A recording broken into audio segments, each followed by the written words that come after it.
1,000 watts. Wow. So, ang laki pala dito. Tapos mayroon ba lang extra tire, ma'am, no? Yes po, May extra, ayan, po yan, sir. may gulong na pala dito sa likuran, no? At saka, sobrang ganda kanyang likuran to mga boss. Mayroon na siyang mga lagayan sa mga gamit, no? Naka-stainless pa kanyang fender dito. Removable ang kanyang handrest. Ayan, no?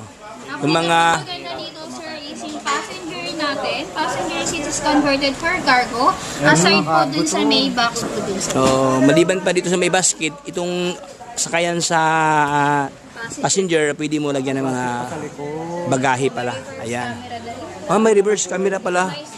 May reverse camera mga boss. May speaker pa diyan. Ayan. Dito sa vlog po nila, ano lang po, amounting lang po ito ng 69,000 po. Free delivery po. Free delivery, 69,000? Yes. 69,000. Metro Manila. Free delivery within Metro Manila. So,